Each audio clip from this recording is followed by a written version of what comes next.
हम जब रात के आसमान की तरफ देखते हैं तो हमें अरबों तारे, विशाल आकाश गंगाएं और अनगिनत चमकती हुई दुनिया दिखाई देती हैं। लेकिन अगर हम इस पूरे ब्रह्मांड की कहानी को पीछे की तरफ चलाना शुरू करें तो एक ऐसा सवाल सामने आता है जिसका जवाब आज भी इंसान पूरी तरह नहीं जानता। बिग बैंग से पहले क्या था? क्या उस समय भी कोई ब्रह्मांड मौजूद था? क्या कोई खाली जगह थी?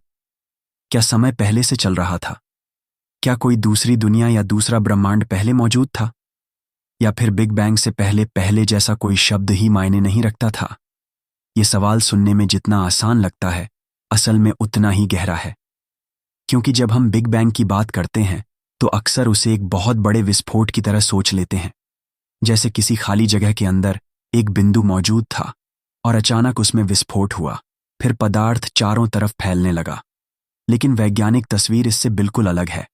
बिग बैंग किसी खाली अंतरिक्ष में हुआ विस्फोट नहीं था, बल्कि हमारे वर्तमान वैज्ञानिक मॉडल के अनुसार स्वयं अंतरिक्ष का विस्तार हुआ। यानी वह जगह भी उसी ब्रह्मांड का हिस्सा थी जो बाद में फैलती गई। और यहीं से सबसे बड़ा रहस्य शुरू होता है।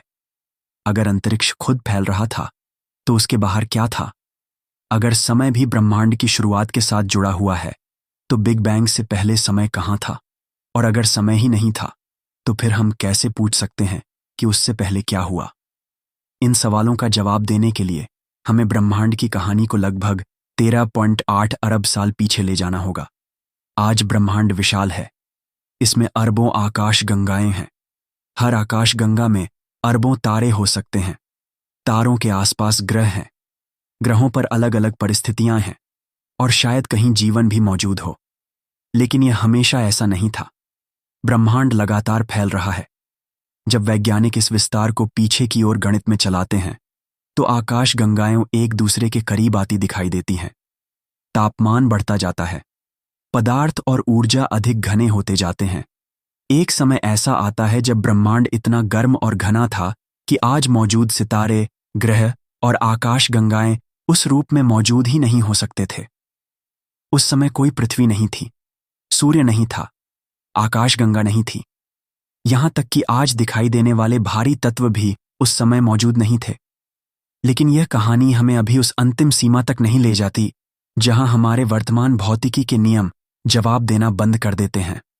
और यही वह सीमा है जिसे हम अक्सर बिग बैंग की शुरुआत कहते हैं।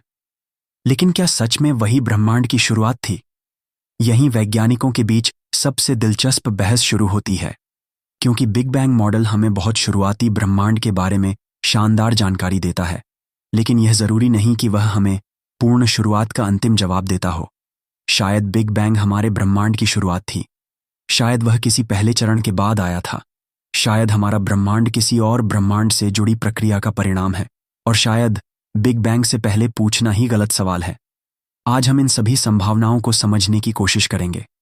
लेकिन शुरुआत करने से पहले हमें एक बहुत महत्वपूर्ण भ्रम दूर करना होगा। बिग बैंग का मतलब यह नहीं है कि ब्रह्मांड के बीच में कोई जगह थी और वहां एक धमाका हुआ। ब्रह्मांड का कोई ऐसा केंद्र नहीं मिला जहां से सारी आकाश गंगाएं उड़कर बाहर जा रही हों। जब हम ब्रह्मांड के विस्तार की बात करते हैं तो इसका मतलब है कि बड़े पैमाने पर स्वयं अंतरिक्ष की दूरी बदल रही है।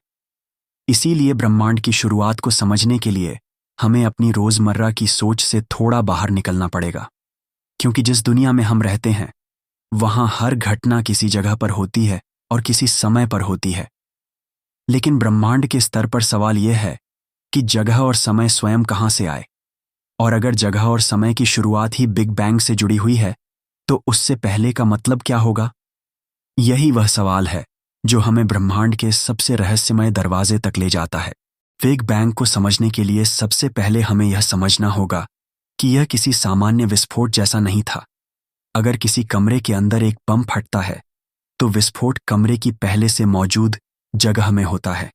मलबा कमरे के अंदर अलग अलग दिशाओं में फैलता है। यहां कमरा पहले से मौजूद था और विस्फोट उसके अंदर हुआ। लेकिन ब्रह्मांड के मामले में हमारे पास ऐसा कोई कमरा नहीं था जिसमें बिग बैंग हुआ हो। बिग बैंग के लिए कोई बाहरी मंच नहीं था। कोई पहले से मौजूद खाली अंतरिक्ष नहीं था जिसमें ब्रह्मांड फैलना शुरू हुआ। हम जिस अंतरिक्ष को आज देखते हैं वही विस्तार की प्रक्रिया का हिस्सा है। इसे समझने का एक आसान उदाहरण गुब्बारे की सतह है। कल्पना कीजिए कि गुब्बारे की सतह पर छोटे छोटे बिंदु बनाए गए हैं। अब गुब्बारा फुलाया जाता है। जैसे जैसे गुब्बारा फैलता है, हर बिंदु दूसरे बिंदुओं से दूर होता जाता है। किसी एक बिंदु को आप ऐसा नहीं कह सकते कि वही विस्तार का केंद्र है। गुब्बारे की सतह पर रहने वाले किसी काल्पनिक प्राणी के लिए ऐसा लग सकता है कि हर दूसरी जगह उससे दूर जा रही है। ब्रह्मांड का वास्तविक स्वरूप इससे कहीं ज्यादा जटिल है, लेकिन यह उदाहरण हमें एक महत्वपूर्ण बात समझाने में मदद करता है। ब्रह्मांड के विस्तार के लिए जरूरी नहीं कि कोई केंद्र हो। अब सवाल उठता है कि वैज्ञानिकों को पता कैसे चला कि ब्रह्मांड फैल रहा है। इसका एक महत्वपूर्ण प्रमाण हमें दूर की आकाश गंगाओं से मिला। जब वैज्ञानिकों ने दूर की आकाश गंगाओं से आने वाली रोशनी का अध्ययन किया, तो उन्होंने पाया कि उनकी रोशनी का स्पेक्ट्रम लाल दिशा की तरफ खिसका हुआ है। इसे रेड शिफ्ट कहा जाता है। जितनी दूर की आकाश गंगा, सामान्य तौर पर उतना अधिक रेड शिफ्ट दिखाई दे सकता है। इससे पता चला कि ब्रह्मांड स्थिर नहीं है, वह गतिशील है, वह फैल रहा है। और अगर आज ब्रह्मांड फैल रहा है, तो गणितीय रूप से हम इस विस्तार को पीछे की तरफ ले जा सकते हैं। आज आकाश गंगाएं दूर हैं, अतीत में वे करीब थीं, और उससे भी पहले और करीब। बहुत शुरुआती अवस्था में ब्रह्मांड बेहद गर्म और घना था। इसी विचार से बिग बैंग मॉडल विकसित हुआ। लेकिन यहां एक महत्वपूर्ण बात है। बिग बैंग मॉडल ये नहीं कहता कि वैज्ञानिकों ने उस शुरुआती क्षण को अपनी आंखों से देखा है। हमारे पास उस समय की कोई तस्वीर नहीं है। हम उस शुरुआती ब्रह्मांड के संकेतों को उसके बाद की घटनाओं में खोजते हैं। ऐसा ही एक बेहद महत्वपूर्ण संकेत है कॉस्मिक माइक्रोवेव बैकग्राउंड। यह उस समय की बची हुई रोशनी है जब शुरुआती ब्रह्मांड इतना ठंडा हो गया था कि प्रकाश पहली बार स्वतंत्र रूप से यात्रा कर सका। आज वह रोशनी पूरे ब्रह्मांड में बहुत कमजोर माइक्रोवेव विकिरण के रूप में मौजूद है। वैज्ञानिकों ने इसका अत्यंत सटीक अध्ययन किया है। इससे हमें पता चलता है कि लगभग 13.8 अरब साल पहले ब्रह्मांड बहुत गर्म और घना था। लेकिन ध्यान दीजिए, यह हमें शुरुआती ब्रह्मांड के बारे में बताता है। यह जरूरी नहीं कि हमें उस अंतिम सीमा के पार ले जाए जहां हमारी वर्तमान भौतिकी विफल हो जाती है। अगर हम ब्रह्मांड को और पीछे ले जाएं, तो तापमान और घनत्व बढ़ते जाते हैं। आखिरकार हम ऐसी स्थिति पर पहुंचते हैं जहां सामान्य सापेक्षता और क्वांटम भौतिकी दोनों को एक साथ समझने की जरूरत पड़ती है। यहीं हमारी सबसे बड़ी समस्या सामने आती है। हमारे पास गुरुत्वाकर्षण को समझाने के लिए आइंस्टीन की सामान्य सापेक्षता है, और बहुत छोटे पैमाने पर प्रकृति को समझाने के लिए क्वांटम मैकेनिक्स है। दोनों अपने अपने क्षेत्र में बेहद सफल हैं, लेकिन ब्रह्मांड की सबसे शुरुआती अवस्था में हमें दोनों को एक साथ इस्तेमाल करना पड़ता है, और हमारी वर्तमान भौतिकी अभी उस अंतिम स्तर पर पूरी तरह एकीकृत नहीं है। इसीलिए बिग बैंग के बारे में बात करते समय हमें सावधानी रखनी चाहिए। हम बहुत शुरुआती ब्रह्मांड के बारे में काफी कुछ जानते हैं, लेकिन सबसे शुरुआत में वास्तव में क्या हुआ, इस सवाल का अंतिम उत्तर हमारे पास अभी नहीं है। और शायद यही वजह है कि बिग बैंग से पहले का सवाल इतना रहस्यमय है। अब इस पूरे सवाल का सबसे अजीब हिस्सा सामने आता है। मान लीजिए हम किसी तरह ब्रह्मांड को पीछे की तरफ ले जाते हैं। हम आकाश गंगाओं को पास लाते हैं, तारों को गायब करते हैं, ग्रहों को गायब करते हैं, भारी तत्वों को हटाते हैं, और अंत में हम ब्रह्मांड को उसकी बेहद शुरुआती अवस्था तक ले जाते हैं। अब सवाल है, उससे पहले क्या था? सामान्य सोच कहेगी कि उससे पहले कोई घटना हुई होगी, लेकिन यहां एक समस्या है। पहले शब्द स्वयं समय पर निर्भर करता है। अगर समय की शुरुआत ही ब्रह्मांड की शुरुआती अवस्था से जुड़ी है, तो बिग बैंग से पहले पूछना वैसा हो सकता है जैसे पूछना कि उत्तर दिशा से आगे कौन सी दिशा है। यह कोई मजाक नहीं है, यह हमारे सवाल की संरचना की समस्या है। समय हमारे लिए इतना सामान्य है कि हम उसके बिना दुनिया की कल्पना ही नहीं कर पाते। हम जन्म लेते हैं, समय गुजरता है, हम बूढ़े होते हैं, घड़ियां टिक टिक करती हैं, दिन और रात बदलते हैं, लेकिन भौतिकी में समय सिर्फ एक घड़ी की सुई नहीं है। समय और अंतरिक्ष मिलकर स्पेस टाइम बनाते हैं। आइंस्टीन की सामान्य सापेक्षता के अनुसार पदार्थ और ऊर्जा स्पेस टाइम की ज्यामिति को प्रभावित करते हैं, और यही ज्यामिति हमें गुरुत्वाकर्षण के रूप में दिखाई देती है। इसका मतलब है कि अंतरिक्ष और समय कोई पूरी तरह अलग स्थिर मंच नहीं है, वे स्वयं भौतिक ब्रह्मांड का हिस्सा हैं। अब अगर ब्रह्मांड का विस्तार हो रहा है तो स्पेस टाइम भी उस कहानी का हिस्सा है। यही कारण है कि ब्रह्मांड की शुरुआत पर सवाल करते समय हमें केवल पदार्थ के बारे में नहीं बल्कि समय के बारे में भी सोचना पड़ता है। कुछ वैज्ञानिक मॉडल में ऐसा हो सकता है कि समय की हमारी सामान्य परिभाषा शुरुआती सीमा पर लागू ही न हो। अगर ऐसा है तो बिग बैंग से पहले किसी घटना की बात करना कठिन हो जाता है। लेकिन इसका मतलब यह नहीं कि वैज्ञानिकों ने साबित कर दिया है कि बिग बैंग से पहले बिल्कुल कुछ भी नहीं था। यह डिस्टिंक्शन बहुत महत्वपूर्ण है। हमें नहीं पता कि उससे पहले क्या था और वहां कुछ भी नहीं था। दोनों एक जैसी बातें नहीं हैं। विज्ञान में किसी चीज के बारे में जानकारी न होना उस चीज के अस्तित्व से इनकार नहीं करता। आज हमारे पास कई ऐसे मॉडल हैं जो ब्रह्मांड की शुरुआती अवस्था को अलग अलग तरीके से समझाने की कोशिश करते हैं। कुछ मॉडल कहते हैं कि समय की शुरुआत बिग बैंग से हुई। कुछ मॉडल में बिग बैंग से पहले कोई अलग अवस्था हो सकती है। कुछ मॉडल चक्रीय ब्रह्मांड की संभावना पर विचार करते हैं। कुछ मॉडल में हमारा ब्रह्मांड किसी पहले ब्रह्मांडीय चरण से उभरा हो सकता है, और कुछ विचार ऐसे हैं जिनमें हमारा ब्रह्मांड किसी बड़े मल्टीवर्स का हिस्सा हो सकता है। लेकिन इनमें से किसी एक को अंतिम सत्य कहना अभी सही नहीं होगा, क्योंकि हमारे पास निर्णायक प्रमाण नहीं है। और यही विज्ञान की खूबसूरती है। जहां प्रमाण नहीं होते वहां विज्ञान कल्पना को तथ्य नहीं बनाता, वह संभावनाएं बनाता है। उनसे गणितीय भविष्यवाणियां निकालता है और फिर देखता है कि क्या प्रकृति उन भविष्यवाणियों की पुष्टि करती है। यही प्रक्रिया हमें बिग बैंग से पहले के रहस्य के करीब ले जा सकती है। लेकिन इससे पहले हमें उस सीमा को समझना होगा जहां हमारी वर्तमान भौतिकी लगभग टूटने लगती है। इसे कहा जाता है प्लैंक युग, और यहीं से कहानी और भी रहस्यमय हो जाती है। ब्रह्मांड की शुरुआत को समझने में एक खास समय बहुत महत्वपूर्ण है। इसे प्लैंक युग कहा जाता है। यह ब्रह्मांड के शुरुआती लगभग 10⁻³ सेकंड तक की अत्यंत छोटी अवधि से जुड़ा है।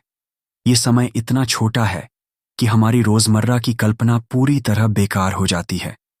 एक सेकंड को अगर हम अरबों और अरबों हिस्सों में बांटते जाएं, तब भी प्लैंक समय उससे बेहद छोटा होगा। लेकिन समस्या सिर्फ समय के छोटा होने की नहीं है। उस समय ब्रह्मांड की ऊर्जा और घनत्व भी अत्यंत चरम स्तर पर रहे होंगे। ऐसी परिस्थितियों में हमें प्रकृति के दो सबसे शक्तिशाली सिद्धांतों को एक साथ समझना होगा: क्वांटम मैकेनिक्स और गुरुत्वाकर्षण। क्वांटम मैकेनिक्स हमें बताता है कि बहुत छोटे पैमाने पर प्रकृति किस तरह व्यवहार करती है। सामान्य सापेक्षता हमें गुरुत्वाकर्षण और स्पेस टाइम की ज्यामिति समझाती है। लेकिन जब हम ब्रह्मांड के शुरुआती क्षणों तक पहुंचते हैं तो दोनों सिद्धांतों को एक साथ इस्तेमाल करना पड़ता है, और यही समस्या आती है। हमारे पास अभी तक क्वांटम ग्रेविटी का पूर्ण सिद्धांत नहीं है। इसका मतलब है कि हम निश्चित रूप से नहीं जानते कि प्लैंक युग में स्पेस टाइम का वास्तविक स्वरूप क्या था। हो सकता है कि उस समय अंतरिक्ष और समय हमारी वर्तमान समझ से बिल्कुल अलग तरीके से व्यवहार कर रहे हों। हो सकता है कि स्पेस टाइम लगातार बदलता हुआ एक क्वांटम संरचना जैसा हो। हो सकता है कि जगह और समय जैसी हमारी सामान्य अवधारणाएं उस स्तर पर मूलभूत चीजें ही न हों। कुछ सिद्धांतों में स्पेस टाइम स्वयं किसी और गहरी संरचना से उभरता हुआ दिखाई दे सकता है, लेकिन अभी इनमें से कोई भी विचार प्रमाणित वास्तविकता नहीं है। यही वजह है कि जब कोई कहता है कि वैज्ञानिकों को पता है कि बिग बैंग के ठीक पहले क्या हुआ था, तो हमें सावधान होना चाहिए। हमारे पास बहुत शुरुआती ब्रह्मांड के बारे में मजबूत वैज्ञानिक प्रमाण हैं, लेकिन प्लैंक स्तर से पहले या उस सीमा पर क्या हुआ, यह अब भी खुला प्रश्न है। अब एक और महत्वपूर्ण बात, बिग बैंग मॉडल को समझने के लिए हमें उस शुरुआती अवस्था को एक सिंगुलैरिटी के रूप में देखने की जरूरत नहीं है। पुरानी गणनाओं में जब हम ब्रह्मांड को पीछे ले जाते हैं तो तापमान और घनत्व अनंत की ओर जाते दिखाई दे सकते हैं। इसे सिंगुलैरिटी कहा जाता है। लेकिन आधुनिक भौतिकी में बहुत से वैज्ञानिक इसे वास्तविक भौतिक वस्तु मानने के बजाय इस संकेत के रूप में देखते हैं कि हमारा सिद्धांत उस सीमा पर काम करना बंद कर रहा है। यानी अगर गणित हमें अनंत तापमान और अनंत घनत्व दिखाता है, तो इसका मतलब जरूरी नहीं कि प्रकृति में वास्तव में अनंत मौजूद था। हो सकता है कि हमारी वर्तमान समीकरणों को किसी नई भौतिकी की जरूरत हो। जैसे न्यूटन की भौतिकी बहुत उपयोगी है, लेकिन अत्यधिक गति या बहुत मजबूत गुरुत्वाकर्षण में हमें आइंस्टीन की सापेक्षता की जरूरत पड़ती है। उसी तरह शुरुआती ब्रह्मांड के लिए शायद हमें किसी नए सिद्धांत की जरूरत है, और शायद वह सिद्धांत हमें बताएगा कि बिग बैंग वास्तव में शुरुआत था या सिर्फ एक संक्रमण। यहीं से एक बेहद दिलचस्प संभावना सामने आती है। क्या बिग बैंग से पहले ब्रह्मांड सिकुड़ रहा था? अगर ऐसा था, तो बिग बैंग शुरुआत नहीं बल्कि एक बाउंस हो सकता है। इसे समझने के लिए हमें बिग बाउंस के विचार को देखना होगा। कल्पना कीजिए कि ब्रह्मांड हमेशा से फैल नहीं रहा था। कल्पना कीजिए कि एक बहुत पुराने चरण में ब्रह्मांड फैलने के बजाय सिकुड़ रहा था। आकाश गंगाएं एक दूसरे के करीब आ रही थीं, दूरी कम होती जा रही थी, तापमान बढ़ रहा था, घनत्व बढ़ रहा था, और आखिरकार ब्रह्मांड एक अत्यंत घनी अवस्था तक पहुंच गया।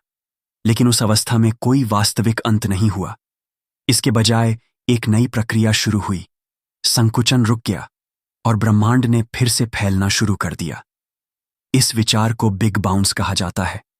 अगर बिग बाउंस सही हुआ, तो बिग बैंग वास्तव में हमारे ब्रह्मांड की पूर्ण शुरुआत नहीं था, वह एक संक्रमण था। हमारे वर्तमान विस्तार से पहले ब्रह्मांड का एक संकुचित चरण मौजूद हो सकता था, और उससे भी पहले शायद कोई और विस्तार और संकुचन, यानी ब्रह्मांड एक चक्र की तरह व्यवहार कर सकता है। फैलना, सिकुड़ना, फिर फैलना, फिर सिकुड़ना, और यह प्रक्रिया बहुत लंबे समय तक चल सकती है। लेकिन यहां भी एक बड़ी समस्या है। हम अभी तक नहीं जानते कि वास्तविक प्रकृति में ऐसा बाउंस संभव है या नहीं।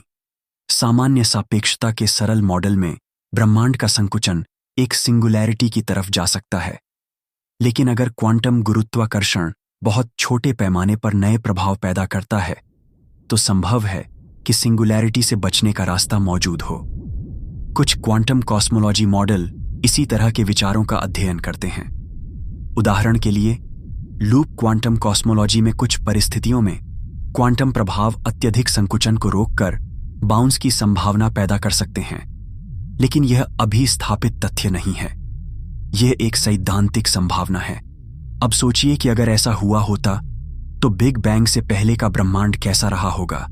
शायद उसमें कोई तारे नहीं थे, शायद कोई आकाश गंगाएं नहीं थीं, शायद वह पूरी तरह अलग अवस्था में था। शायद उसका आकार, ऊर्जा और पदार्थ का वितरण आज के ब्रह्मांड से बिल्कुल अलग था, और शायद उस पुराने चरण की कोई कमजोर छाप आज के ब्रह्मांड में बची हो। यही वैज्ञानिकों के लिए सबसे महत्वपूर्ण बात है। किसी सिद्धांत को केवल इसलिए सही नहीं माना जा सकता क्योंकि वह सुनने में सुंदर है, उसे परीक्षण योग्य होना चाहिए। अगर बिग बाउंस हुआ था, तो उसके बाद के ब्रह्मांड में कुछ विशिष्ट संकेत छोड़े गए हो सकते हैं। शायद कॉस्मिक माइक्रोवेव बैकग्राउंड में कोई विशेष पैटर्न, शायद गुरुत्वाकर्षण तरंगों में कोई संकेत, शायद शुरुआती ब्रह्मांड की संरचना में ऐसी विशेषताएं जो सामान्य बिग बैंग मॉडल से अलग हों। अगर भविष्य के अवलोकन ऐसे संकेत खोज लेते हैं, तो बिग बाउंस की संभावना मजबूत हो सकती है। लेकिन अगर कोई स्पष्ट प्रमाण नहीं मिलता, तो यह विचार कमजोर भी पड़ सकता है। यानी हमारे पास अभी जवाब नहीं है, लेकिन एक बात बेहद रोमांचक है। हो सकता है कि बिग बैंग से पहले का मतलब वास्तव में किसी पुराने ब्रह्मांडीय चरण से हो, और अगर ऐसा है, तो अगला सवाल होगा, वह पुराना ब्रह्मांड खुद कहां से आया? क्या उससे भी पहले कोई और ब्रह्मांड था? और अगर यह चक्र हमेशा चलता रहा, तो क्या कभी कोई वास्तविक शुरुआत हुई भी थी? अगर ब्रह्मांड एक बार नहीं बल्कि बार बार फैलता और सिकुड़ता रहा हो, तो हमारी पूरी ब्रह्मांडीय कहानी बदल जाती है। हम आमतौर पर सोचते हैं कि हर कहानी की शुरुआत होती है, लेकिन जरूरी नहीं कि ब्रह्मांड की कहानी भी ऐसी ही हो। एक चक्रीय ब्रह्मांड में कोई एक अंतिम शुरुआत नहीं हो सकती। ब्रह्मांड का एक चरण खत्म होता है और दूसरा शुरू हो जाता है, फिर वह चरण खत्म होता है और अगला शुरू हो जाता है। इस तरह अरबों या खरबों साल तक चक्र चलता रह सकता है। इस विचार के कई अलग अलग संस्करण हैं। कुछ मॉडलों में ब्रह्मांड फैलता है, फिर धीरे धीरे सिकुड़ता है और एक नए विस्तार में बदल जाता है। कुछ मॉडलों में चक्र का स्वरूप अलग होता है। कुछ सिद्धांतों में ब्रह्मांड की ज्यामिति और ऊर्जा की स्थिति इस तरह बदल सकती है कि एक ब्रह्मांडीय चरण दूसरे में परिवर्तित हो जाए। लेकिन चक्रीय मॉडल के सामने भी कई कठिन समस्याएं हैं। सबसे बड़ी समस्याओं में से एक है एंट्रोपी। एंट्रोपी को सरल भाषा में किसी सिस्टम में अव्यवस्था या उपलब्ध ऊर्जा के फैलाव से जोड़ा जा सकता है। थर्मोडायनामिक्स के दूसरे नियम के अनुसार बंद सिस्टम में कुल एंट्रोपी सामान्यतः समय के साथ बढ़ती है। अगर ब्रह्मांड लगातार चक्रों से गुजरता है तो सवाल उठता है कि हर चक्र की एंट्रोपी का क्या होता है। अगर एंट्रोपी हर चक्र में जमा होती जाए तो पुराने चक्रों को बिल्कुल नए चक्र जैसा बनाना मुश्किल हो सकता है। इसलिए किसी भी सफल चक्रीय मॉडल को इस समस्या का समाधान देना होगा। कुछ सिद्धांत एंट्रोपी को अलग तरीके से संभालने की कोशिश करते हैं। कुछ मॉडल कहते हैं कि ब्रह्मांडीय विस्तार इतनी बड़ी भूमिका निभा सकता है कि पुराने चक्र की संरचना बेहद विशाल पैमाने पर फैल जाए और अगले चरण की परिस्थितियां अलग हो जाएं। एक प्रसिद्ध विचार एक पायरोटिक और साइक्लिक कॉस्मोलॉजी से जुड़ा है। इसमें ब्रह्मांडीय विकास को अलग अलग चरणों में समझाया जाता है और एक चरण से दूसरे चरण में परिवर्तन की संभावना पर विचार किया जाता है। लेकिन फिर वही बात, ये सिद्धांत अब भी प्रमाणित नहीं है। इनका उद्देश्य यह दिखाना है कि ब्रह्मांड की शुरुआत को समझने के लिए हमारे पास एक से अधिक रास्ते हो सकते हैं। अब सोचिए, अगर ब्रह्मांड का कोई पहला चक्र ही नहीं था तो बिग बैंग से पहले क्या था का जवाब होगा एक और ब्रह्मांडीय चरण, और उससे पहले एक और उससे पहले भी। लेकिन तब एक और सवाल उठता है, अगर अतीत अनंत है तो क्या वास्तव में अनंत चक्र हो सकते हैं? क्या समय हमेशा से मौजूद था, या फिर किसी स्तर पर कोई ऐसी सीमा आती है जहां यह चक्र भी समाप्त हो जाता है? यह प्रश्न हमें दर्शन और भौतिकी के बीच की सीमा पर ले जाता है, क्योंकि विज्ञान का काम यह पता लगाना है कि प्रकृति किन नियमों से चलती है। लेकिन जब हम पूछते हैं कि उन नियमों का पहला कारण क्या था, तो सवाल और भी गहरा हो जाता है। शायद ब्रह्मांड की कोई शुरुआत नहीं थी, शायद शुरुआत थी लेकिन हम उसे समझ नहीं पाए हैं। शायद समय स्वयं किसी पुराने ब्रह्मांडीय चरण से उभरा, या शायद हमारा पूरा ब्रह्मांड किसी बहुत बड़े ब्रह्मांडीय ढांचे का छोटा हिस्सा है। और यहीं से एक और रोमांचक संभावना सामने आती है, क्या हमारा ब्रह्मांड अकेला है, या फिर हमारे ब्रह्मांड के बाहर भी दूसरे ब्रह्मांड मौजूद हो सकते हैं? इसी विचार को हम मल्टीवर्स के नाम से जानते हैं। जब हम ब्रह्मांड कहते हैं तो हम आमतौर पर हर उस चीज की बात करते हैं जिसे हम वास्तविकता का हिस्सा मानते हैं। सारे तारे, सारी आकाश गंगाएं, सारा अंतरिक्ष, सारा समय। लेकिन कुछ वैज्ञानिक सिद्धांत यह संभावना उठाते हैं कि हमारा दिखाई देने वाला ब्रह्मांड पूरी वास्तविकता नहीं हो सकता। इसके बाहर दूसरे ब्रह्मांड भी हो सकते हैं। इसे मल्टीवर्स कहा जाता है। यह विचार विज्ञान कथा जैसा लगता है, लेकिन इसके कुछ संस्करण आधुनिक भौतिकी के सिद्धांतों से जुड़े हैं। सबसे प्रसिद्ध विचारों में से एक इटर्नल इन्फ्लेशन से जुड़ा है। इन्फ्लेशन वह अत्यंत तेज विस्तार का काल है जिसके बारे में माना जाता है कि उसने शुरुआती ब्रह्मांड की कुछ महत्वपूर्ण विशेषताओं को समझाने में भूमिका निभाई हो सकती है। इन्फ्लेशन के दौरान ब्रह्मांड का विस्तार बेहद तेजी से हुआ होगा। कुछ मॉडलों में यह प्रक्रिया हर जगह एक साथ समाप्त नहीं होती। कुछ क्षेत्रों में इन्फ्लेशन खत्म होकर गर्म पदार्थ और विकिरण से भरा ब्रह्मांड बना सकता है, लेकिन दूसरे क्षेत्रों में इन्फ्लेशन जारी रह सकता है। इस तरह अलग अलग क्षेत्रों में अलग अलग बबल यूनिवर्स बन सकते हैं। हमारा ब्रह्मांड उनमें से एक हो सकता है। अगर यह तस्वीर सही है तो बिग बैंग हमारे पूरे अस्तित्व की शुरुआत नहीं, बल्कि हमारे स्थानीय ब्रह्मांडीय क्षेत्र की शुरुआत हो सकता है। हमारा ब्रह्मांड एक बड़े कॉस्मिक समुद्र के अंदर एक बुलबुले की तरह हो सकता है, और दूसरे बुलबुलों में अलग परिस्थितियां हो सकती हैं। कुछ में अलग भौतिक स्थिरांक, कुछ में अलग प्रारंभिक स्थितियां, और शायद कुछ में ऐसे नियम जिनके कारण सितारे और ग्रह बन ही न सकें। लेकिन मल्टीवर्स का सबसे बड़ा सवाल है, क्या हम दूसरे ब्रह्मांडों को देख सकते हैं? अभी तक हमारे पास किसी दूसरे ब्रह्मांड का प्रत्यक्ष प्रमाण नहीं है। अगर दूसरे ब्रह्मांड हमारे ऑब्जर्वेबल यूनिवर्स के बाहर हैं, तो उन्हें सीधे देखना बेहद कठिन हो सकता है। फिर भी वैज्ञानिक संभावित संकेतों की खोज करते हैं। अगर किसी दूसरे ब्रह्मांडीय बुलबुले की हमारे ब्रह्मांड से टक्कर हुई होती तो शायद शुरुआती ब्रह्मांड में कोई विशिष्ट पैटर्न बचा होता। कॉस्मिक माइक्रोवेव बैकग्राउंड में ऐसे निशानों की खोज की गई है, लेकिन अभी तक कोई ऐसा प्रमाण नहीं मिला जिसे निश्चित रूप से दूसरे ब्रह्मांड की टक्कर कहा जा सके। इसलिए मल्टीवर्स अभी एक संभावना है, स्थापित तथ्य नहीं। लेकिन इसका महत्व सिर्फ दूसरे ब्रह्मांडों की संख्या में नहीं है। यह हमें यह सोचने पर मजबूर करता है कि शायद बिग बैंग का अर्थ केवल हमारे ऑब्जर्वेबल यूनिवर्स की शुरुआत है। हो सकता है कि उससे पहले कोई ऐसी विशाल प्रक्रिया चल रही थी जिसमें हमारे ब्रह्मांड का जन्म हुआ। और अगर इटर्नल इन्फ्लेशन सही हुआ तो शायद हमारे जैसे असंख्य ब्रह्मांड अलग अलग जगहों पर लगातार बनते रहे हों। लेकिन फिर सवाल आता है, इन्फ्लेशन खुद कहाँ से आया? उससे पहले क्या था? क्या इन्फ्लेशन भी किसी और प्रक्रिया का परिणाम था, या फिर इन्फ्लेशन ही वह सीमा है जहां हमारी कहानी शुरू होती है? यहां एक और संभावना सामने आती है। क्वांटम भौतिकी ने हमारी वास्तविकता की तस्वीर को पूरी तरह बदल दिया। बहुत छोटे स्तर पर प्रकृति हमारी रोजमर्रा की दुनिया जैसी निश्चित नहीं दिखाई देती। कणों की स्थिति और गति को एक निश्चित तरीके से समझना कठिन हो सकता है। वैक्यूम भी पूरी तरह खाली नहीं होता। क्वांटम फील्ड थ्योरी के अनुसार जो हम खाली जगह कहते हैं, उसमें भी क्वांटम फील्ड मौजूद हो सकते हैं। इन फील्ड्स में उतार चढ़ाव हो सकते हैं। इन्हें क्वांटम फ्लक्चुएशन कहा जाता है।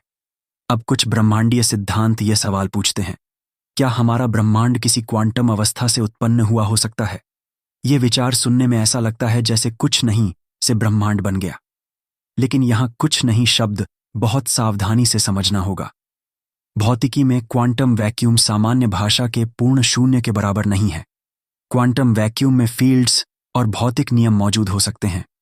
इसलिए जब कोई कहता है कि ब्रह्मांड कुछ नहीं से बना, तो यह जरूरी नहीं कि वह दर्शन वाले बिल्कुल खाली शून्य की बात कर रहा हो। कुछ सिद्धांतों में ब्रह्मांड की शुरुआत एक क्वांटम अवस्था से हो सकती है। उदाहरण के लिए Hartle Hawking no boundary proposal ब्रह्मांड की शुरुआती अवस्था को इस तरह समझने की कोशिश करता है कि शुरुआत पर समय की सामान्य भूमिका बदल जाए। इस दृष्टिकोण में ब्रह्मांड की शुरुआत को किसी सामान्य समय बिंदु की तरह देखने के बजाय एक ऐसी सीमा के रूप में देखा जाता है जहां हमारी सामान्य समय की अवधारणा अलग हो जाती है। एक अन्य विचार क्वांटम टनलिंग से जुड़ा है। क्वांटम दुनिया में किसी सिस्टम के ऐसी अवस्था में पहुंचने की संभावना हो सकती है जिसे क्लासिकल भौतिकी असंभव मानती। कुछ कॉस्मोलॉजिकल मॉडल इस तरह की क्वांटम प्रक्रिया को ब्रह्मांड के जन्म से जोड़ने की कोशिश करते हैं। लेकिन फिर वही सीमा, हमारे पास अभी ऐसा कोई प्रयोग नहीं है जो यह साबित कर दे कि हमारा ब्रह्मांड वास्तव में इसी तरीके से पैदा हुआ था। यह एक सैद्धांतिक संभावना है और यही बात इस विषय को रोमांचक बनाती है। हमारे पास कई संभावित कहानियां हैं, लेकिन अभी तक कोई ऐसी कहानी नहीं है जिसके नीचे अंतिम सत्य लिखा जा सके। क्वांटम ब्रह्मांड की संभावना हमें एक और गहरे सवाल तक ले जाती है। अगर ब्रह्मांड क्वांटम अवस्था से पैदा हुआ, तो वह क्वांटम अवस्था खुद किस नियम से मौजूद थी? क्या भौतिक नियम हमेशा से मौजूद थे? अगर नियम हमेशा से थे, तो हमेशा शब्द किस समय को दर्शाता है? और अगर समय ही बाद में बना, तो नियमों का अस्तित्व किस अर्थ में पहले था? यहां हमें यह समझना जरूरी है कि विज्ञान में पहले और कारण हमेशा एक ही चीज नहीं होते। हमारी रोजमर्रा की दुनिया में हर घटना का कोई कारण होता है, लेकिन ब्रह्मांड की शुरुआत के मामले में कारण की हमारी सामान्य धारणा शायद पर्याप्त न हो, क्योंकि कारण और प्रभाव स्वयं समय के अंदर काम करते हैं। अगर समय की शुरुआत ही किसी ब्रह्मांडीय प्रक्रिया से जुड़ी हो, तो उस प्रक्रिया का कारण किसी सामान्य घटना की तरह पहले मौजूद होना जरूरी नहीं। यह विचार कठिन है, लेकिन यही कारण है कि ब्रह्मांड की शुरुआत को समझना आधुनिक भौतिकी की सबसे बड़ी चुनौतियों में से एक है। और अब हम एक और अजीब संभावना की तरफ बढ़ते हैं। क्या हमारा ब्रह्मांड किसी दूसरे ब्रह्मांड से नहीं, बल्कि किसी अलग अवस्था से उभरा था? ब्रह्मांड की शुरुआत को समझने के लिए हमें केवल क्या था नहीं पूछना चाहिए, हमें यह भी पूछना चाहिए कि ब्रह्मांड की मूल अवस्था कैसी थी। हो सकता है कि शुरुआत में वह बिल्कुल वैसा न हो जैसा हम आज ब्रह्मांड को समझते हैं। आज हमारे पास चारों ओर 3 आयामों वाला अंतरिक्ष दिखाई देता है। समय आगे की दिशा में गुजरता हुआ महसूस होता है। पदार्थ अलग अलग कणों से बना है। गुरुत्वाकर्षण काम करता है। प्रकाश यात्रा करता है। लेकिन यह जरूरी नहीं कि ये सभी गुण ब्रह्मांड की सबसे शुरुआती अवस्था में उसी तरह मौजूद रहे हों। कुछ सैद्धांतिक मॉडल यह संभावना उठाते हैं कि शुरुआती स्तर पर स्पेस टाइम स्वयं किसी गहरी क्वांटम संरचना से उभरा, यानी अंतरिक्ष और समय मूल चीजें नहीं, बल्कि किसी अधिक मूलभूत भौतिक व्यवस्था से पैदा हुई चीजें हो सकती हैं। यह विचार बहुत महत्वपूर्ण है, क्योंकि अगर अंतरिक्ष और समय इमर्जेंट हैं, तो बिग बैंग से पहले के सवाल का अर्थ बदल जाता है। शायद पहले कहाँ था का जवाब नहीं दिया जा सकता, क्योंकि कहाँ की अवधारणा ही बाद में उभरी, और पहले कब का जवाब भी नहीं दिया जा सकता, क्योंकि सामान्य समय की अवधारणा भी बाद में उभरी। इसे ऐसे समझिए, कल्पना कीजिए कि किसी सिस्टम में तापमान नाम की चीज तभी अर्थपूर्ण है जब बहुत सारे कण मौजूद हों। एक अकेले कण के लिए तापमान की हमारी सामान्य परिभाषा का कोई अर्थ नहीं होता। उसी तरह संभव है कि समय भी किसी अधिक मूलभूत संरचना से उभरने वाली चीज हो। कुछ क्वांटम ग्रेविटी अप्रोचेस इस तरह की संभावनाओं का अध्ययन करती हैं। Loop quantum gravity, causal set theory और अन्य दृष्टिकोण इस बात को समझने की कोशिश करते हैं कि स्पेस टाइम की मूल संरचना क्या हो सकती है। लेकिन अभी तक कोई एक सिद्धांत निर्णायक रूप से सही साबित नहीं हुआ है। एक और दिलचस्प विचार यह है कि ब्रह्मांड की शुरुआत किसी क्वांटम जियोमेट्री ट्रांजिशन की तरह हुई हो सकती है, यानी पहले कोई ऐसी अवस्था थी जिसमें हमारी परिचित ज्योमेट्री मौजूद नहीं थी। फिर एक चरण आया जहां स्पेस टाइम की संरचना उभरने लगी, उसके बाद विस्तार हुआ और अंततः वही ब्रह्मांड बना जिसे हम आज देखते हैं। अगर ऐसा हुआ तो बिग बैंग को एक विस्फोट नहीं बल्कि एक परिवर्तन की तरह समझना होगा। एक अवस्था से दूसरी अवस्था में परिवर्तन। यह विचार हमें बताता है कि बिग बैंग से पहले क्या था का जवाब शायद कोई वस्तु नहीं बल्कि कोई अलग अवस्था हो सकता है। लेकिन क्या हम उस अवस्था के प्रमाण खोज सकते हैं? यह सबसे महत्वपूर्ण प्रश्न है। विज्ञान में किसी भी विचार की असली ताकत उसकी परीक्षण क्षमता से आती है। अगर कोई सिद्धांत कहता है कि शुरुआती ब्रह्मांड में एक खास प्रकार की गुरुत्वाकर्षण तरंगें पैदा हुई होंगी, तो वैज्ञानिक उन तरंगों को खोज सकते हैं। अगर कोई मॉडल कॉस्मिक माइक्रोवेव बैकग्राउंड में खास पैटर्न की भविष्यवाणी करता है, तो हम उस पैटर्न की तलाश कर सकते हैं।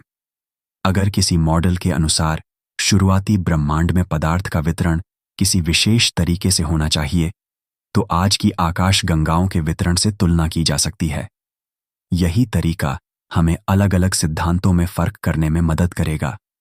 लेकिन अभी तक हमारे पास ऐसा निर्णायक संकेत नहीं है जो यह बता सके कि बिग बैंग से पहले वास्तव में कौन सी अवस्था मौजूद थी।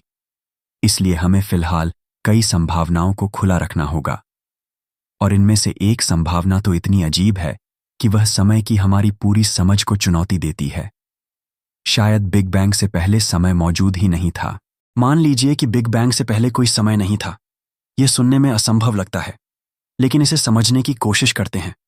हम आम तौर पर समय को एक सीधी रेखा की तरह देखते हैं, अतीत, वर्तमान, भविष्य। अगर हम इस रेखा को पीछे की ओर खींचते जाएं, तो हमें लगता है कि अंततः कोई पहला क्षण जरूर मिलेगा। लेकिन अगर समय स्वयं ब्रह्मांड की ज्यामिति का हिस्सा है, तो जरूरी नहीं कि यह रेखा अनंत पीछे तक जाती हो। यह किसी सीमा पर समाप्त हो सकती है। इस स्थिति में बिग बैंग से पहले का समय उसी तरह मौजूद नहीं होगा जैसे पृथ्वी के उत्तरी ध्रुव से उत्तर की ओर कोई और अक्षांश नहीं होता। इसका मतलब यह नहीं कि बिग बैंग के पहले कुछ नहीं था, बल्कि इसका मतलब हो सकता है कि पहले शब्द ही लागू नहीं होता। यह अंतर बहुत महत्वपूर्ण है। अगर आप पूछते हैं कि पृथ्वी के उत्तरी ध्रुव से और उत्तर में कौन सा देश है, तो सवाल का जवाब किसी देश का नाम नहीं होगा। समस्या यह है कि उत्तर की दिशा की आपकी परिभाषा उस बिंदु पर अपनी सामान्य उपयोगिता खो देती है। इसी तरह अगर समय की शुरुआत किसी सीमा पर होती है, तो उससे पहले पूछना हमारे सामान्य समय की परिभाषा से बाहर जा सकता है। कुछ वैज्ञानिक मॉडल इस तरह की तस्वीर प्रस्तुत करते हैं, लेकिन यह अभी भी अंतिम रूप से स्थापित नहीं है, क्योंकि हमारे पास क्वांटम ग्रेविटी का पूरा सिद्धांत नहीं है। और यही सबसे बड़ी कमी है। हमारे पास सामान्य सापेक्षता है।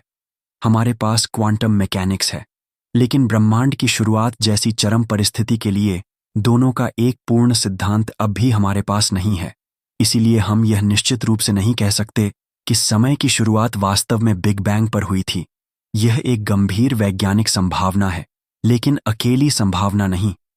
अगर किसी दिन हमें क्वांटम ग्रेविटी का सही सिद्धांत मिल जाता है, तो हो सकता है कि वह हमें यह बताए कि शुरुआती अवस्था में समय का स्वरूप क्या था। शायद समय सचमुच वहीं से शुरू हुआ। शायद समय किसी और रूप में पहले से मौजूद था। शायद समय की हमारी सामान्य दिशा किसी ब्रह्मांडीय प्रक्रिया के बाद उभरी। और यहाँ एक बेहद गहरा सवाल सामने आता है, समय आगे ही क्यों बढ़ता हुआ महसूस होता है? अगर ब्रह्मांड की शुरुआत एक अत्यंत विशेष कम एंट्रोपी अवस्था से हुई, तो समय की दिशा और एंट्रोपी के बढ़ने के बीच संबंध हो सकता है। यानी शायद समय का तीर ब्रह्मांड की शुरुआती स्थिति से जुड़ा है। ब्रह्मांड के विस्तार के साथ संरचनाएं बनती हैं, तारे बनते हैं, ग्रह बनते हैं, जीवन विकसित होता है और हम अतीत और भविष्य के बीच अंतर महसूस करते हैं। लेकिन शुरुआती ब्रह्मांड इतना समान और सरल क्यों था? ये भी कॉस्मोलॉजी की बड़ी पहेलियों में से एक है। अगर शुरुआत को समझना है, तो केवल बिग बैंग के बाद क्या हुआ यह जानना पर्याप्त नहीं होगा। हमें यह भी समझना होगा कि शुरुआती ब्रह्मांड की अवस्था इतनी विशेष क्यों थी। और शायद इस सवाल का जवाब हमें उस चीज तक ले जाएगा जिसे हम कॉस्मिक इन्फ्लेशन कहते हैं। इन्फ्लेशन शुरुआती ब्रह्मांड को समझने के सबसे प्रभावशाली विचारों में से एक है। इसके अनुसार ब्रह्मांड के बहुत शुरुआती चरण में अंतरिक्ष ने अत्यंत तेजी से विस्तार किया। यह विस्तार इतना तेज हो सकता है कि एक बेहद छोटा क्षेत्र बहुत कम समय में विशाल आकार तक फैल गया। इन्फ्लेशन का विचार कई महत्वपूर्ण ब्रह्मांडीय समस्याओं को समझाने में मदद करता है। उदाहरण के लिए, आज ब्रह्मांड बड़े पैमाने पर बहुत समान दिखाई देता है। दूर दूर की जगहों का तापमान और संरचना कई मामलों में आश्चर्यजनक रूप से एक जैसी है। सवाल उठता है कि इतनी दूर की जगहें एक दूसरे के संपर्क में आए बिना इतनी समान कैसे हो गईं? इन्फ्लेशन इसका एक संभावित समाधान देता है। शुरुआत में वह क्षेत्र जो आज के ऑब्जर्वेबल यूनिवर्स से जुड़ा है, बहुत छोटा हो सकता था। उस समय उसके अलग हिस्से एक दूसरे के संपर्क में आ सकते थे। फिर इन्फ्लेशन ने उस छोटे क्षेत्र को अत्यंत विशाल बना दिया। इस तरह शुरुआती समानता पूरे बड़े ब्रह्मांड में फैल सकती थी। इन्फ्लेशन शुरुआती क्वांटम उतार चढ़ाव को भी ब्रह्मांडीय पैमाने तक खींच सकता है। आज की आकाश गंगाओं और बड़े पैमाने की संरचनाओं के बीज इन्हीं शुरुआती उतार चढ़ावों से जुड़े हो सकते हैं। लेकिन यहां एक नया सवाल आता है, इन्फ्लेशन से पहले क्या था? कुछ मॉडलों में इन्फ्लेशन स्वयं किसी पहले चरण से शुरू हो सकता है। कुछ मॉडलों में इन्फ्लेशन को किसी विशेष क्वांटम स्टेट से उत्पन्न होने वाली प्रक्रिया माना जा सकता है। और इटर्नल इन्फ्लेशन के कुछ संस्करणों में इन्फ्लेशन का विस्तार कुछ क्षेत्रों में हमेशा जारी रह सकता है, जबकि स्थानीय क्षेत्रों में हमारे जैसे ब्रह्मांड बनते रहें। लेकिन फिर भी हमें याद रखना होगा कि इन्फ्लेशन का पूरा सिद्धांत अभी भी सक्रिय शोध का क्षेत्र है। हम जानते हैं कि शुरुआती ब्रह्मांड की कुछ विशेषताएं इन्फ्लेशन से अच्छी तरह समझाई जा सकती हैं। लेकिन इन्फ्लेशन का सटीक भौतिक क्षेत्र क्या था, वह कैसे शुरू हुआ और उसका अंतिम स्वरूप क्या था, इन सवालों पर अभी बहस जारी है। और यहीं एक महत्वपूर्ण बात सामने आती है। अगर इन्फ्लेशन बिग बैंग से पहले हुआ था, तो शायद बिग बैंग वास्तव में पहली घटना नहीं थी। इन्फ्लेशन एक पहले चरण के रूप में मौजूद हो सकता था। लेकिन क्या इन्फ्लेशन से पहले भी कुछ था? अगर हम इस सवाल को लगातार पीछे ले जाते रहें, तो हम फिर उसी समस्या पर पहुंचेंगे। कहीं ना कहीं हमें कोई मूल अवस्था स्वीकार करनी होगी, या फिर हमें यह स्वीकार करना होगा कि पहली घटना जैसी कोई चीज जरूरी नहीं। शायद वास्तविकता किसी ऐसी प्रक्रिया से बनी है जिसका कोई पारंपरिक आरंभ नहीं है। शायद ब्रह्मांड का इतिहास किसी बंद लूप जैसा है, या शायद हमारी वर्तमान भौतिकी अभी कहानी के सबसे शुरुआती पन्ने पढ़ ही नहीं सकती। यही वजह है कि वैज्ञानिकों के लिए शुरुआती ब्रह्मांड का अध्ययन सिर्फ अतीत को जानने का तरीका नहीं है, यह प्रकृति के सबसे मूल नियमों को खोजने का रास्ता है। जब हम दूर की आकाश गंगाओं को देखते हैं, तो तो हम सिर्फ सुंदर रोशनी नहीं देख रहे होते, हम ब्रह्मांड के इतिहास को देख रहे होते हैं। कॉस्मिक माइक्रोवेव बैकग्राउंड हमें उस समय की तस्वीर देता है जब ब्रह्मांड बहुत युवा था। गुरुत्वाकर्षण तरंगें शायद उससे भी पुराने चरणों के संकेत लेकर आ सकती हैं, और भविष्य की दूरबीनें शायद हमें ऐसे संकेत दें जो आज हमारी कल्पना से भी आगे हों। लेकिन अगर हमें सच में पता करना है कि बिग बैंग से पहले क्या था, तो हमें सिर्फ बेहतर दूरबीनें नहीं चाहिए, हमें शायद नई भौतिकी चाहिए। ब्रह्मांड में केवल प्रकाश ही यात्रा नहीं करता, गुरुत्वाकर्षण भी स्पेस टाइम में तरंगें पैदा कर सकता है। इन्हें ग्रेविटेशनल वेव्स कहा जाता है। जब बहुत बड़े और अत्यंत ऊर्जावान खगोलीय सिस्टम बदलते हैं, जैसे ब्लैक होल का विलय या न्यूट्रॉन स्टार की टक्कर, तो स्पेस टाइम में तरंगें फैल सकती हैं। वैज्ञानिकों ने इन तरंगों को सीधे डिटेक्ट भी किया है, लेकिन एक और संभावना और भी रोमांचक है। अगर शुरुआती ब्रह्मांड में अत्यंत हिंसक या तेज घटनाएं हुई थीं, तो उनके द्वारा पैदा की गई प्राइमोर्डियल ग्रेविटेशनल वेव्स आज भी ब्रह्मांड में मौजूद हो सकती हैं। अगर हम उन्हें खोज लें, तो वे हमें ब्रह्मांड के बहुत शुरुआती चरण के बारे में जानकारी दे सकती हैं। ये महत्वपूर्ण है क्योंकि प्रकाश की अपनी सीमाएं हैं। कॉस्मिक माइक्रोवेव बैकग्राउंड हमें उस समय के बारे में जानकारी देता है जब ब्रह्मांड पर्याप्त ठंडा हो चुका था ताकि प्रकाश स्वतंत्र रूप से यात्रा कर सके। लेकिन गुरुत्वाकर्षण तरंगें कुछ ऐसी शुरुआती प्रक्रियाओं के संकेत लेकर आ सकती हैं जो प्रकाश के लिए सीधे दिखाई नहीं देती। अगर किसी भविष्य के डिटेक्टर को शुरुआती ब्रह्मांड की प्राइमोर्डियल ग्रेविटेशनल वेव बैकग्राउंड मिलती है, तो वैज्ञानिक उससे इन्फ्लेशन और अन्य शुरुआती मॉडल की तुलना कर सकते हैं, और शायद उसमें ऐसे संकेत भी हों जो किसी प्री बिग बैंग फेज की तरफ इशारा करें। कल्पना कीजिए कि कोई ग्रेविटेशनल वेव पैटर्न ऐसा मिलता है जिसे सामान्य बिग बैंग और इन्फ्लेशन मॉडल से समझाना मुश्किल है। अगर कोई वैकल्पिक मॉडल पहले से भविष्यवाणी करता है कि ऐसे पैटर्न बनने चाहिए, तो वह मॉडल मजबूत हो सकता है। यही विज्ञान का तरीका है। हम सिर्फ कहानी नहीं बनाते, हम ऐसी भविष्यवाणी खोजते हैं जिसे प्रकृति से मिलाया जा सके। इसीलिए बिग बैंग से पहले क्या था, इसका उत्तर शायद किसी एक दार्शनिक तर्क से नहीं मिलेगा। हो सकता है कि उसका उत्तर किसी दिन डेटा में दिखाई दे, शायद कॉस्मिक माइक्रोवेव बैकग्राउंड में, शायद गुरुत्वाकर्षण तरंगों में, शायद आकाशगंगाओं के बड़े पैमाने के वितरण में, या शायद किसी ऐसे पार्टिकल फिजिक्स एक्सपेरिमेंट में जो शुरुआती ब्रह्मांड की परिस्थितियों को अप्रत्यक्ष रूप से समझने में मदद करे। लेकिन अभी तक कोई निर्णायक संकेत नहीं मिला है। इसका अर्थ यह नहीं कि सवाल बेकार है। इसके उलट, यही सवाल वैज्ञानिकों को नई भौतिकी की खोज के लिए प्रेरित करता है। क्योंकि अगर हमारी वर्तमान थ्योरीज किसी बिंदु पर जवाब देना बंद कर देती हैं, तो इसका मतलब हो सकता है कि प्रकृति के बारे में हमारी तस्वीर अभी अधूरी है, और शायद सबसे बड़ा ब्रेक थ्रू वहीं छिपा है। हो सकता है कि एक दिन हमें पता चले कि स्पेस टाइम वास्तव में किसी गहरी क्वांटम स्ट्रक्चर से बना है। हो सकता है कि समय फंडामेंटल चीज ना हो सकता है कि बिग बैंग एक क्वांटम ट्रांजिशन था। हो सकता है कि ब्रह्मांड पहले सिकुड़ा और फिर उछलकर फैलने लगा। हो सकता है कि हमारे ब्रह्मांड से पहले कोई दूसरा कॉस्मिक फेज था। हो सकता है कि हमारा ब्रह्मांड किसी विशाल मल्टीवर्स का एक हिस्सा हो, और हो सकता है कि इनमें से कई विचार अलग अलग रूप में किसी एक बड़े सिद्धांत के हिस्से हों। लेकिन एक संभावना ऐसी भी है जिसे हम नजरअंदाज नहीं कर सकते।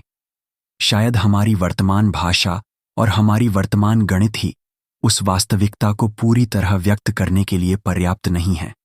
जैसे प्राचीन इंसान क्वांटम फील्ड या ब्लैक होल की कल्पना नहीं कर सकता था, वैसे ही आज हम शायद ब्रह्मांड की वास्तविक शुरुआत को समझने के लिए अभी पर्याप्त अवधारणाएं विकसित नहीं कर पाए हैं। अब तक हमने कई संभावनाएं देखीं। एक संभावना यह है कि बिग बैंग ही समय और अंतरिक्ष की शुरुआत था। अगर ऐसा है, तो बिग बैंग से पहले का सवाल शायद भौतिक अर्थ में लागू नहीं होता। दूसरी संभावना है कि बिग बैंग से पहले ब्रह्मांड किसी संकुचित अवस्था में था और फिर एक क्वांटम बाउंस के बाद विस्तार शुरू हुआ। तीसरी संभावना है कि हमारा ब्रह्मांड एक चक्रीय प्रक्रिया का हिस्सा है। चौथी संभावना है कि हमारा ब्रह्मांड किसी बड़े मल्टीवर्स में पैदा हुआ। पांचवीं संभावना है कि ब्रह्मांड किसी क्वांटम अवस्था से उत्पन्न हुआ। छठी संभावना यह है कि स्पेस और टाइम खुद किसी अधिक मूलभूत क्वांटम स्ट्रक्चर से उभरे। और शायद अभी ऐसी कई संभावनाएं हैं जिनके बारे में हमने सोचना भी शुरू नहीं किया। तो इनमें से सही क्या है? ईमानदार वैज्ञानिक जवाब है, हमें अभी नहीं पता। लेकिन हमें नहीं पता का मतलब यह नहीं कि विज्ञान असफल हो गया। विज्ञान की सबसे बड़ी ताकत यही है कि वह अपनी सीमाओं को स्वीकार करता है। हम जानते हैं कि ब्रह्मांड लगभग 13.8 अरब साल पुराना है। हम जानते हैं कि वह विस्तार कर रहा है। हम जानते हैं कि शुरुआती ब्रह्मांड अत्यंत गर्म और घना था। हम कॉस्मिक माइक्रोवेव बैकग्राउंड को माप सकते हैं। हम शुरुआती ब्रह्मांड में बने हल्के तत्वों की मात्रा का अध्ययन कर सकते हैं। हम आकाश गंगाओं के बड़े पैमाने के वितरण को देख सकते हैं। इन सब चीजों से बिग बैंग मॉडल को मजबूत समर्थन मिलता है। लेकिन बिग बैंग मॉडल और ब्रह्मांड की अंतिम शुरुआत एक ही बात नहीं है। यह अंतर समझना बहुत जरूरी है। बिग बैंग मॉडल हमें बताता है कि शुरुआती गर्म और घने ब्रह्मांड से आज का ब्रह्मांड कैसे विकसित हुआ हो सकता है। लेकिन वह यह जरूरी नहीं बताता कि उस शुरुआती अवस्था का मूल कारण क्या था। यही वह जगह है जहां नई भौतिकी की जरूरत पड़ सकती है। अगर भविष्य में कोई क्वांटम ग्रेविटी थ्योरी विकसित होती है जो सामान्य सापेक्षता और क्वांटम मैकेनिक्स दोनों को एक साथ समझा सके, तो शायद वह हमें इस सवाल के करीब ले जाए। शायद वह बताए कि सिंगुलैरिटी वास्तव में थी ही नहीं। शायद वह बताए कि ब्रह्मांड एक बाउंस से आया। शायद वह बताए कि समय किसी क्वांटम प्रोसेस से उभरा। शायद वह बताए कि हमारा ब्रह्मांड किसी बड़ी संरचना का हिस्सा है। या शायद वह हमें ऐसा जवाब दे जिसकी हमने अभी कल्पना भी नहीं की। लेकिन तब तक हमें एक बात याद रखनी चाहिए। बिग बैंग को एक बिंदु में रखा हुआ पूरा ब्रह्मांड और फिर हुआ धमाका समझना सही तस्वीर नहीं है। यह एक बहुत ज्यादा सरल चित्र है। असल कहानी अंतरिक्ष, समय, ऊर्जा, पदार्थ और गुरुत्वाकर्षण की संयुक्त कहानी है। ब्रह्मांड की शुरुआत को समझना सिर्फ यह पूछना नहीं है कि पदार्थ कहां से आया। यह पूछना है कि वह फ्रेमवर्क कहां से आया जिसमें पदार्थ मौजूद हो सकता है। अगर समय ही बाद में उभरा तो समय से पहले क्या था? अगर अंतरिक्ष बाद में उभरा तो उससे बाहर क्या था? अगर भौतिक नियम स्वयं किसी गहरी अवस्था से निकले तो उस अवस्था को कैसे समझें? और अगर हमारा ब्रह्मांड अकेला नहीं है तो हमारी पूरी कॉस्मिक स्टोरी का हिस्सा कितना बड़ा है? शायद भविष्य की कोई खोज इन सवालों में से एक का जवाब दे। शायद कोई नया डिटेक्टर ऐसी ग्रेविटेशनल वेव्स पकड़े जो हमें शुरुआती ब्रह्मांड की झलक दें। शायद कॉस्मिक माइक्रोवेव बैकग्राउंड में कोई ऐसा पैटर्न मिले जो वर्तमान मॉडल से अलग हो। शायद पार्टिकल फिजिक्स हमें ऐसी नई चीज दिखाए जो शुरुआती ब्रह्मांड की भौतिकी को समझने की चाबी बने। और शायद किसी दिन हम उस सीमा के इतने करीब पहुंच जाएंगे जहां आज हमारी कल्पना रुक जाती है। लेकिन तब तक एक सवाल खुला रहेगा। अगर बिग बैंग वास्तव में शुरुआत नहीं था तो उसके पहले मौजूद ब्रह्मांडीय अवस्था खुद कहां से आई? और अगर उसका भी कोई पहले था तो उससे पहले क्या था? क्या यह श्रृंखला हमेशा पीछे जाती रहेगी या किसी बिंदु पर हमें पता चलेगा कि पहले का अर्थ ही समाप्त हो जाता है? यही इस पूरी कहानी का सबसे बड़ा रहस्य है। हमने इस पूरी यात्रा की शुरुआत एक सवाल से की थी, बिग बैंग से पहले क्या था? लेकिन जैसे जैसे हम इस सवाल के अंदर जाते हैं, ये सवाल और भी गहरा होता जाता है। हो सकता है कि बिग बैंग से पहले ब्रह्मांड किसी संकुचित अवस्था में रहा हो। हो सकता है कि हमारा ब्रह्मांड किसी पुराने ब्रह्मांडीय चरण से पैदा हुआ हो। शायद एक बिग बाउंस के बाद आज का विस्तार शुरू हुआ हो। शायद हमारा ब्रह्मांड किसी बहुत बड़े मल्टीवर्स का सिर्फ एक हिस्सा हो। और एक संभावना यह भी है कि ब्रह्मांड किसी क्वांटम अवस्था से उभरा हो जहां हमारी आज वाली अंतरिक्ष और समय की अवधारणाएं मौजूद ही नहीं थीं। लेकिन सबसे अजीब संभावना शायद यह है कि बिग बैंग से पहले कोई पहले था ही नहीं। अगर समय की शुरुआत ही ब्रह्मांड की शुरुआती अवस्था से हुई तो बिग बैंग से पहले क्या था? यह सवाल उसी तरह अर्थहीन हो सकता है जैसे उत्तरी ध्रुव से आगे उत्तर दिशा में क्या है। इसका मतलब यह नहीं कि हम जानते हैं कि वहां कुछ भी नहीं था। इसका मतलब सिर्फ इतना है कि हमारी वर्तमान भौतिकी उस सीमा पर पहले की सामान्य परिभाषा को लागू नहीं कर सकती। आज हम जानते हैं कि ब्रह्मांड लगभग 13.8 अरब साल पुराना है। हम जानते हैं कि यह लगातार विस्तार कर रहा है।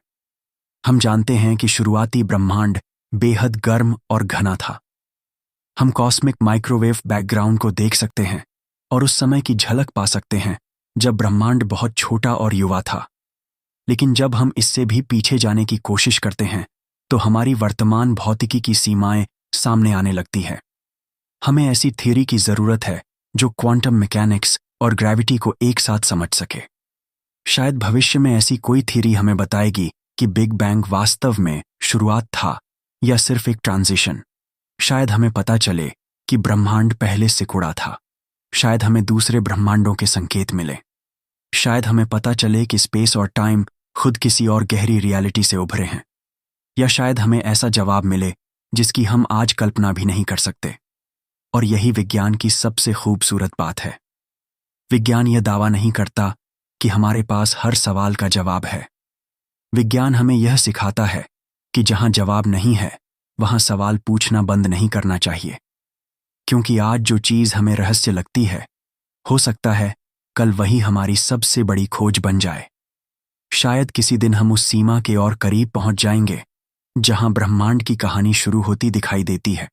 और शायद तब हमें समझ आएगा कि असली रहस्य सिर्फ यह नहीं था कि ब्रह्मांड कैसे बना। असली रहस्य यह था कि समय, अंतरिक्ष और खुद वास्तविकता की शुरुआत आखिर किस तरह हुई। तो अगली बार जब आप रात के आसमान की तरफ देखें और किसी दूर के तारे को चमकते हुए देखें, तो याद रखिए कि उस रोशनी के पीछे अरबों साल की कहानी छिपी हुई है। और उस कहानी के सबसे शुरुआती अध्याय आज भी हमारे लिए एक रहस्य है। बिग बैंग से पहले क्या था? शायद कोई दूसरा ब्रह्मांड, शायद कोई क्वांटम अवस्था, शायद एक पुराना कॉस्मिक साइकिल, शायद कुछ ऐसा जिसे हम अभी समझ ही नहीं सकते। या शायद वहां पहले नाम की कोई चीज ही नहीं थी। सच क्या है? यह अभी भी ब्रह्मांड के सबसे बड़े सवालों में से एक है। अगर आपको ब्रह्मांड के ऐसे ही रहस्यमय सवालों के जवाब जानना पसंद है तो वीडियो को लाइक जरूर करें और चैनल को सब्सक्राइब कर लें, क्योंकि ब्रह्मांड में अभी ऐसे बहुत से रहस्य हैं जिनकी कहानी हमें अभी जाननी बाकी है। अगली वीडियो में फिर मिलेंगे एक और ऐसे ही रहस्य के साथ। तब तक आसमान की तरफ देखते रहिए और सवाल पूछते रहिए।